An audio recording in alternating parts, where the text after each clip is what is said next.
j'ai arrivé à une certaine routine, je voulais partir. Donc voilà, du coup je suis parti cette fois définitivement. Non, mais je reviendrai jamais en fait. Il n'y a pas d'insécurité, quelle que soit l'heure. On voit des femmes en pyjama, en short ou habillées comme un sac, mais peu importe, tout le monde fait ce qu'il veut, il n'y a pas de jugement. Et c'est ça qu'il faut quand on vient dans ce pays, c'est arrêter les jugements, les critiques. Puis on n'est pas chez nous, donc il faut apprendre leur manière de vivre et à partir de ce moment-là, il n'y a pas de raison que ça ne passe pas, quoi. Pareil pour le service hospitalier, j'ai même en soins intensifs. Mon cœur s'est arrêté. Et boum, terminé. J'ai eu franchement énormément de chance parce que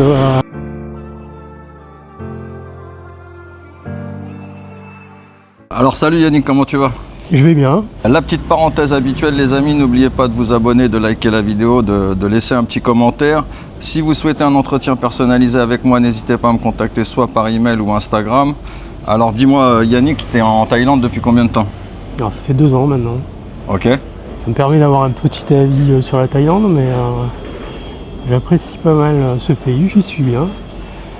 J'ai passé 1 an à Isan et maintenant 1 an j'ai fait Cham et maintenant Wai. D'accord, ok. Qu'est-ce qui t'a emmené en Thaïlande alors? C'était pas au programme à l'origine. Ouais. T'es tombé de l'avion? Non, même pas. En fait, je voulais quitter la France. Ouais. À l'origine, j'étais censé partir en bateau. La transaction s'est pas faite. Du coup, j'ai fait le tour de l'Europe en fourgon aménagé. En fait, je cherchais un autre pays. Je voulais vraiment aller ailleurs. Et j'avais fait la Thaïlande une fois. En conclusion, en fait, je me suis dit, tiens, finalement, la Thaïlande, c'est le pays C'est pas mal. qui me va le plus, quoi. C'est le côté zen, ça m'a plu. Ok. Ouais, D'accord. Et pourquoi tu as voulu quitter la France alors? Quelles raisons t'ont poussé à quitter il y en la a France? plusieurs. Il y a tout ce qui était un petit peu incivilité, Ok. toutes les interdictions, les obligations. J'ai eu aussi 2 années consécutives mon salaire qui a baissé parce que les impôts avaient augmenté. Je suis à la retraite de la marine à l'origine. Et après j'ai travaillé comme dépanneur dans l'ETP, dans le travaux publics. J'étais pas forcément que dépanneur, soit j'étais en atelier, je faisais des réparations ou je faisais des entretiens. Voilà, c'était assez varié selon les boîtes que j'ai fait. Et dans la dernière boîte que j'ai eu l'occasion de faire en Charente-Maritime, j'ai vu que mon salaire avait baissé malgré l'augmentation annuelle que donnait la boîte. Et donc du coup, voyant mon pouvoir d'achat diminuer, c'est la goutte d'eau et je suis parti. Voilà, je me suis dit, faut plus compter sur moi maintenant et je regrette rien. Comment tu as fait alors? Comment tu t'y es pris? Est-ce que tu as préparé ton projet d'expatriation ou tu es parti du jour au lendemain? Comment ça s'est passé? Alors, il n'y avait pas de projet d'expat au départ. C'était vraiment l'aventure. Ce que je voulais, c'était d'abord arrêter de travailler. Tu es retraité? Ouais. C'est par rapport à ta retraite de l'armée? Parce que à l'armée, on peut avoir sa retraite un peu plus tôt, c'est ça? Oui, c'est ça.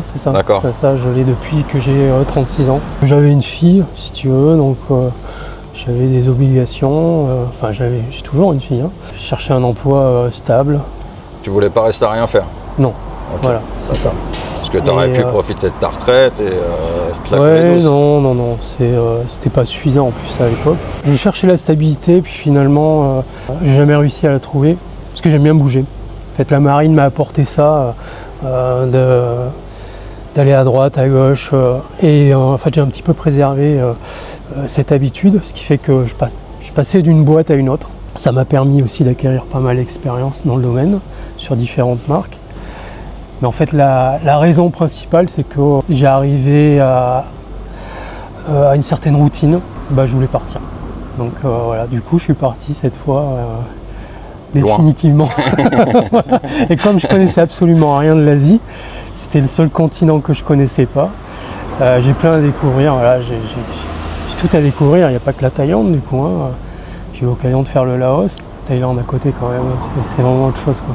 Ce qui m'attire le plus, moi, ici, c'est vraiment la zen attitude, quoi. D'accord, ok.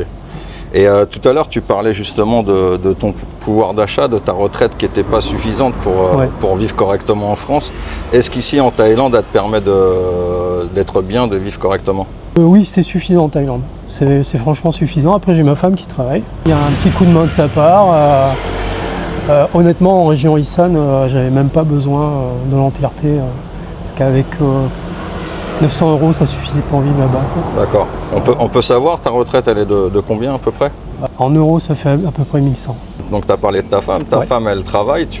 Ouais. Vous êtes mariés vous êtes mariés ou... On est mariés. Ok. On est mariés, on s'est mariés en Isan. Elle travaillait dans les marchés à ce moment-là. Et quand on est venu ici, c'est une personne qui est très active. Donc elle a cherché à travailler dans un café au départ. Ça n'a pas forcément marché, parce que c'est quand même lié à, au tourisme. Du coup, elle fait des ménages avec d'autres copines à elle, qui sont aussi avec des étrangers. Hein. Je pense qu'elles aiment bien avoir leur argent de poche, en fait, leur argent pour elles, et puis ça leur permet aussi d'aider leur famille, quoi. Ouais, clairement. Ouais. Et du coup, alors, parce que tu me disais que tu étais marié, que tu étais également retraité, donc tu es sous quel visa? Je suis sous visa mariage. Visa mariage? Ouais. Et pourquoi tu as choisi plutôt le visa mariage plutôt que le visa retraité? Parce que je voulais pas faire venir ma pension militaire en Thaïlande. Je trouvais ça risqué, en fait. Je voulais savoir, est-ce que le pays était relativement stable, que ce soit au niveau économique. Là, on voit qu'il y a eu des changements par rapport au transfert d'argent. Ouais. Il y a eu énormément de changements. J'ai été voir le centre des impôts, d'ailleurs, avec ma femme. Elle est repartie en furie, parce qu'on nous a on nous a engueulé carrément, quoi. On nous a dit Par rapport? on nous a dit que c'est pas normal que ma pension militaire soit pas transférée chaque mois en Thaïlande. Mais comme j'ai pas un visa retraite, il n'y a rien qui m'oblige de le T'as pas faire. d'obligation, ouais. Voilà. Donc du coup on est ressorti sans le fameux numéro fiscal, tout ça. Ah d'accord, en fait tu y allais pour payer tes taxes, etc. Exactement, voilà. Ok, d'accord. Voilà. Du coup on n'a rien fait. J'ai été voir un ancien qui est ici depuis de très très nombreuses années, qui a un restaurant à Hua Hin. Et il m'a dit t'inquiète pas, de toute façon tu verras ton prochain visa, si on te demande quelque chose, on te le demandera à ce moment-là.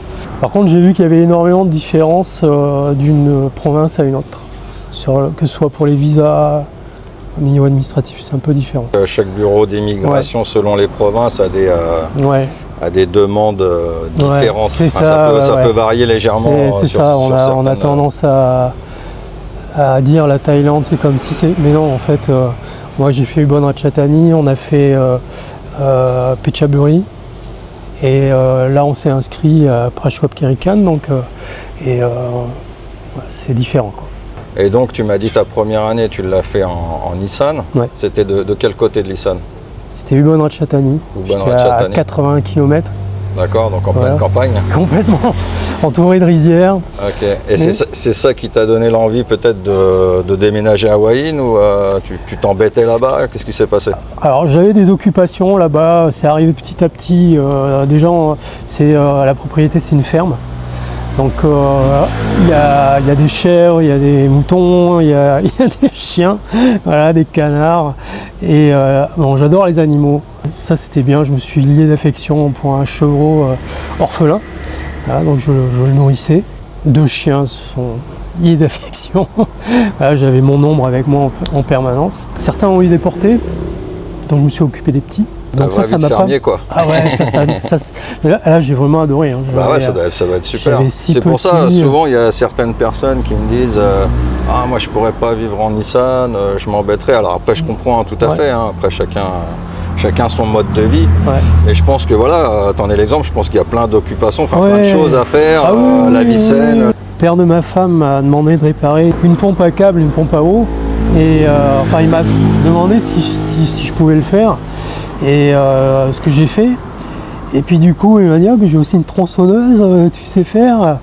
Et voilà, de la tronçonneuse c'est passé à la machine à laver, de la machine à laver c'est passé au pick-up. T'es devenu le bricoleur de la ferme. Ah, voilà, et là ils se sont dit en fait c'est un réparateur, donc c'était mon passe-temps. Okay. Voilà, je partais en ville, j'allais chercher les pièces, je revenais, je réparais. J'ai fait un élevage de poissons-chats. Voilà, donc j'ai acheté des petits poissons-chats d'élevage, Et j'avais mes bassins. Au début, on s'est un petit peu moqué de moi parce que eux, ils ont les poissons-chats sauvages. Mais quand ils les ont goûtés, je dis, ah ouais, en fait, c'est beaucoup plus tendre, c'est vraiment bon. J'ai fait mon petit bonhomme de chemin, quoi. Ce qui m'a le plus embêté là-bas, c'est qu'à un moment donné, j'avais envie de manger français. D'accord, ouais, très peu de restaurants Farang, donc... Aucun. Ah, aucun, ouais. Aucun. Ouais, en pleine campagne. Voilà, Ouais. c'est les premières villes, c'était 35 km. Pour dire, il n'y a pas de police là-bas. Et tu pouvais pas, toi, aller faire un peu de course, acheter, je sais pas moi, des spaghettis, te faire un plat de pâtes Alors j'allais justement dans une ville qui a malheureusement été, touchée là pendant le conflit. Donc j'allais à Nam Nguyen. Voilà, c'est là-bas où je faisais mes courses. J'avais mes petites habitudes, mais il n'y avait pas grand-chose, honnêtement, comparé aux grandes surfaces ici. Ouais, il n'y avait pas ce qu'il fallait pour faire ce que tu voilà, voulais. Il y avait du porc, il y avait du poulet,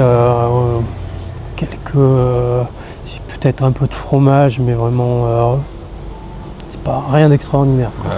Et c'est intéressant ce que tu dis, parce que tu parles, tiens, justement, donc tu connais un village qui a été touché là dernièrement par le conflit entre le Cambodge et la Thaïlande. Est-ce que tu peux nous parler un petit peu de ça? Qu'est-ce qui s'est passé? Est-ce que tu as eu des nouvelles? Alors nous, on a eu des nouvelles via la famille de ma femme, qui était à 30 km de cette ville. Hein. Et en plus, ils ont de la famille qui est dans cette ville. Oui, on a eu des vidéos où on entendait les bombardements. Eux, ils n'ont pas été touchés, mais c'est quand même assez général. Hein. Il y a, même en dehors de la zone soi-disant de conflit, ils ont été beaucoup plus loin que ça, côté cambodgien en tout cas. Enfin, le Cambodge ont été beaucoup plus loin côté Thaïlande. Voilà la raison de civils qui ont été touchés, quoi. Ok. Okay. Donc tout ça a fait que, bon alors, mis à part le conflit parce que tu étais déjà parti, mais tout ça a fait que, surtout le manque de nourriture qui t'a fait venir à Wayne en fait. Ça et le fait que lorsqu'on devait aller à la police d'immigration, ça nous prenait la journée, quoi. Ouais, parce que là, c'était loin, 85 km, on partait le matin, on mangeait là-bas, c'était rapide, honnêtement. Par contre, c'est la police d'immigration où j'ai été le mieux encadré, on va dire. D'accord, ouais, et puis en plus, j'imagine qu'il doit pas. Ils en ont pas. Ça doit pas être très bondé là-bas, le bureau d'immigration. Il doit pas avoir énormément de. Ils ont beaucoup de Laotiens, par contre. Il y a quelques immigrés comme moi, hein, parce que dans le village, il y avait un Américain de 78 ans, mais c'est tout. L'avantage, c'est qu'il y avait beaucoup de trocs. Tous les invendus, en fait, on les échangeait avec d'autres personnes. Donc les courses, il y en avait très peu finalement. C'est pas ça qui. C'est pour ça que je te disais qu'on dépensait très peu là-bas. Il n'y avait pas de loyer puisque la maison est payée. Et du coup, par rapport à là-bas, à Wayne, au niveau de ton budget, tu l'as ressenti quand même? J'ai ressenti une nette différence quand on était à Cham, parce qu'on était en condominium, en bord de plage. Bon, on en a bien profité, hein, mais c'était vraiment sympa. Le fait qu'elle ait trouvé un travail, elle était à 18 km, c'est pour ça qu'on a trouvé cette maison. Honnêtement, le loyer il est pas cher. Et on récupère... Tu payes combien de loyer? Alors, on paye 8000 bahts. D'accord. Mais il y a une dépendance sur la propriété. Okay. Et on loue la propriété. Donc c'est elle qui s'en occupe. Et du coup, on la loue 3000 bahts. Enfin, elle la loue 3000 bahts. Et du coup, ça fait plus que 5000 bahts. Ça vous fait 5000 bahts. Ouais. Voilà. Elle n'est pas mitoyenne, il y a 2 chambres. Est-ce que tu regrettes ton expatriation? Non. Non, mais je reviendrai jamais en fait. Aucun regret? Non. C'est... j'aspire à découvrir le Vietnam. Je connais pas du tout les conditions d'expatriation là-bas, donc, mais en tout cas j'aimerais bien aller le découvrir. Maintenant non, je suis bien ici. Je suis bien, épanoui. Ouais, voilà, il n'y a pas d'insécurité, quelle que soit l'heure. J'ai encore vu derrière moi un père avec sa fille qui se sont fait agresser parce que sa fille était habillée un peu... En France, tu veux dire? Ouais, en France, ouais. C'est assez récent, là, avec une jupe, quoi. Mais ici, c'est tous les jours qu'on voit ça. Ah bah ici, tu t'habilles comme tu veux, personne ne dit rien à personne. Voilà, on peut avoir un pyjama.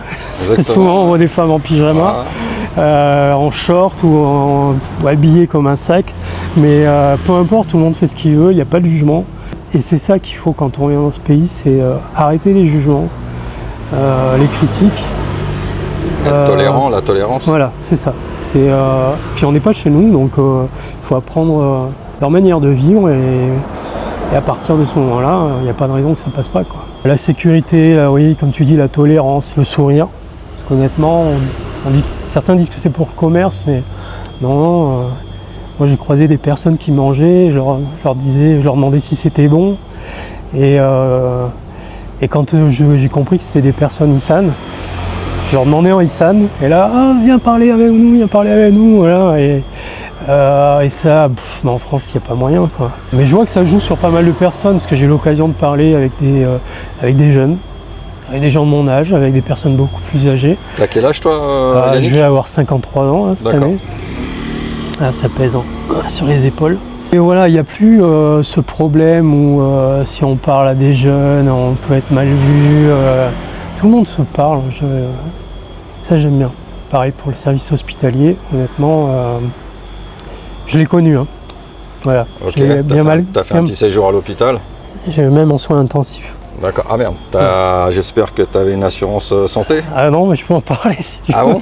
Oh mince. Non. Tu t'es retrouvé en soins intensifs sans assurance ? Ouais, parce que, comme je t'ai dit, j'étais en fait au bout du monde là-bas. Hein. Donc ça m'est arrivé d'aller voir le médecin.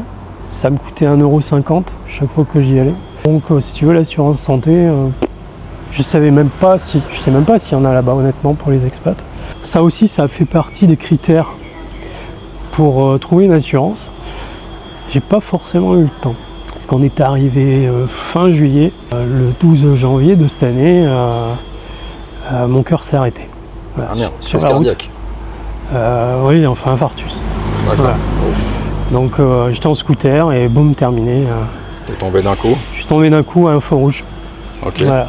J'ai eu franchement énormément de chance parce que en fait j'ai eu une petite réflexion par rapport à ça sur tous les endroits où j'aurais dû être à ce moment-là, parce que normalement l'après-midi en plus je sortais pas.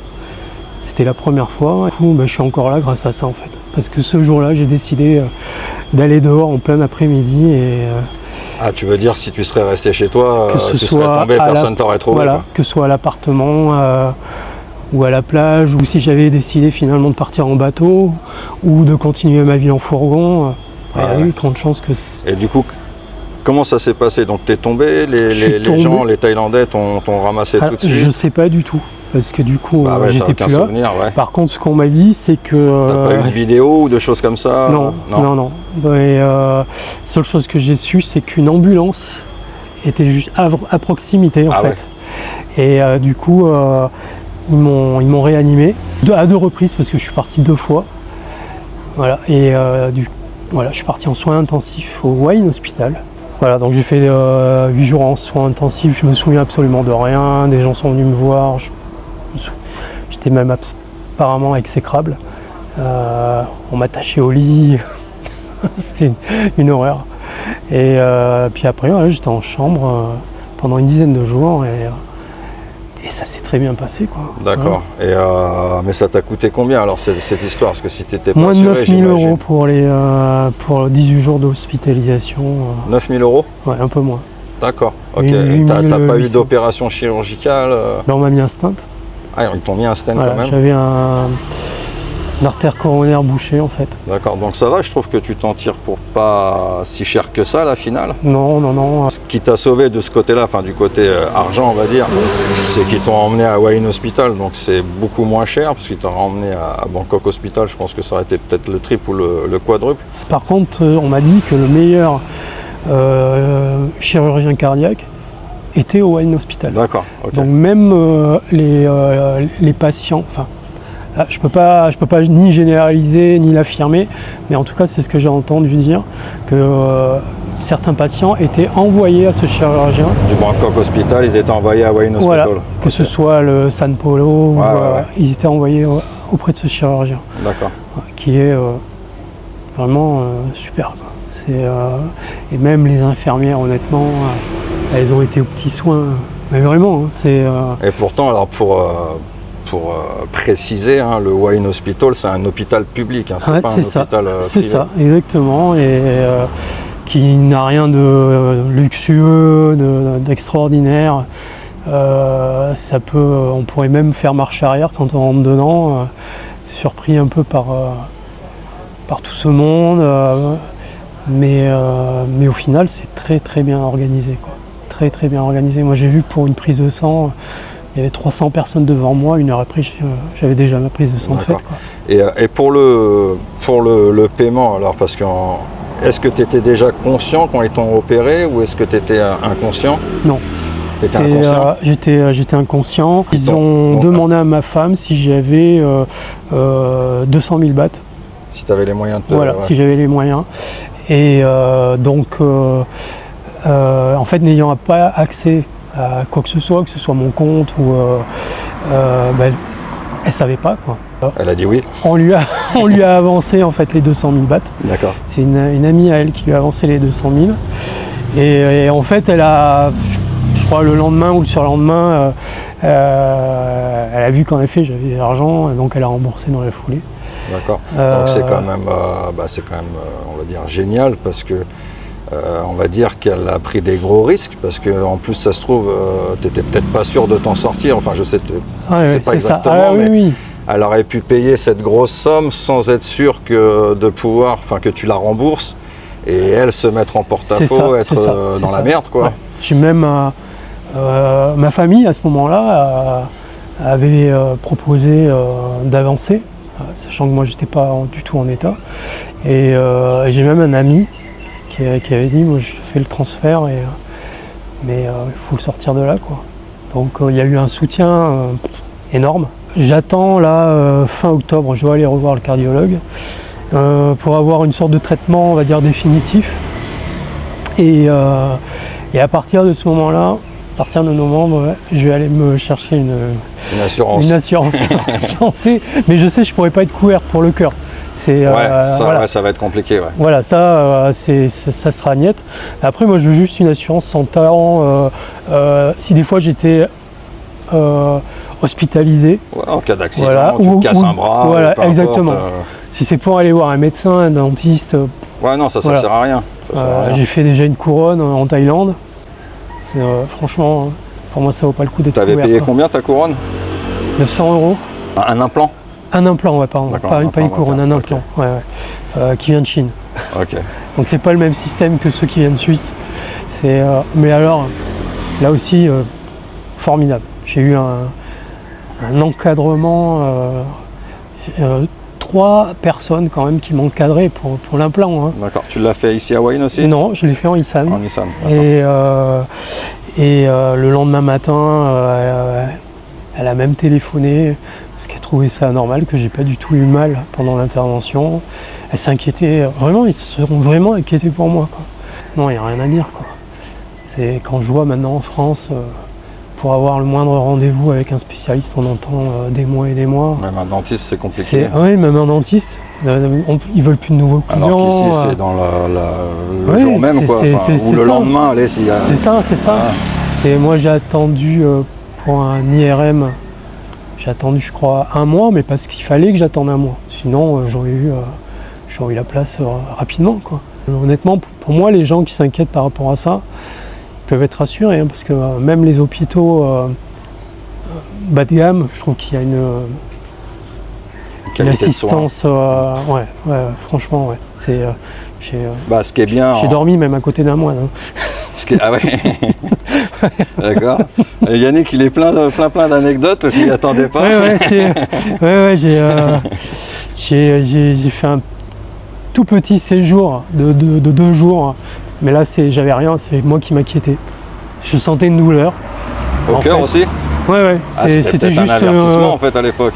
Non, c'était après. Ah, après, d'accord. C'était après en fait, et c'est juste que je pense que suite au RCP, on m'a fragilisé un peu les côtes.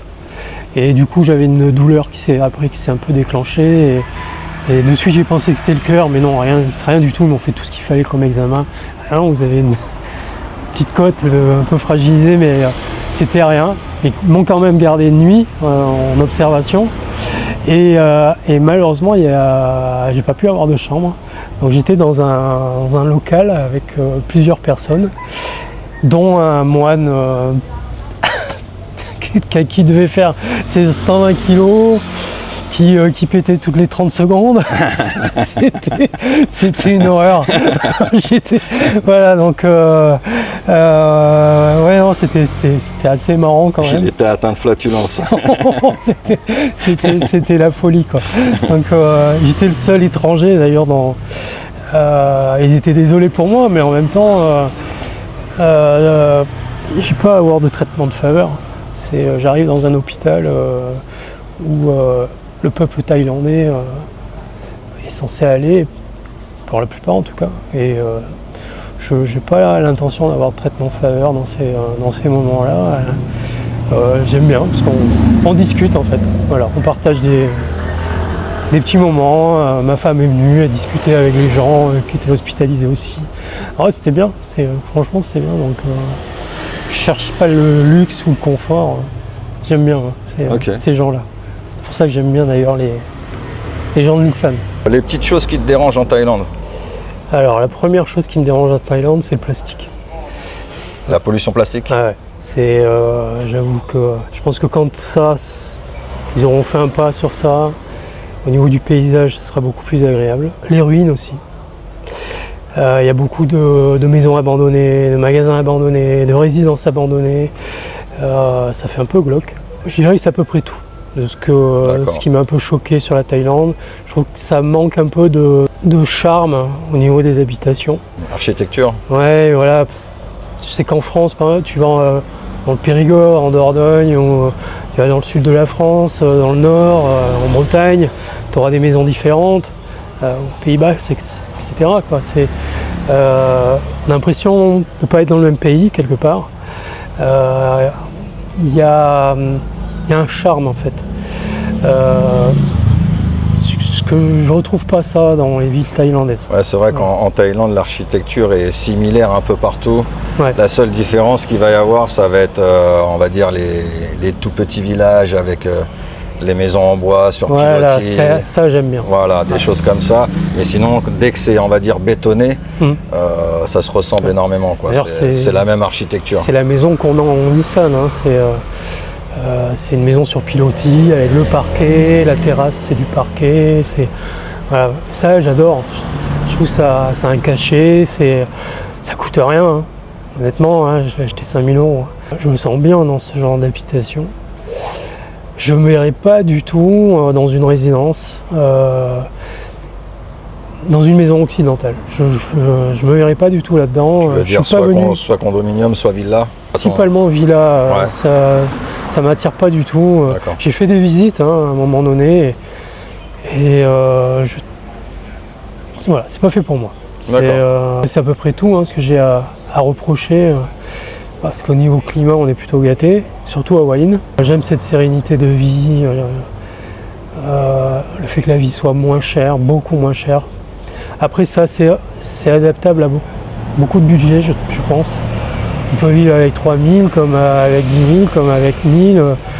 En dessous, je pense, en dessous de 1 000, je pense que ça doit être compliqué. Mais en Nissan, c'est largement possible. Voilà, moi, je les dépensais même pas. Non, je regrette rien de ma venue ici et j'espère que ce sera jusqu'à la fin et le plus longtemps possible.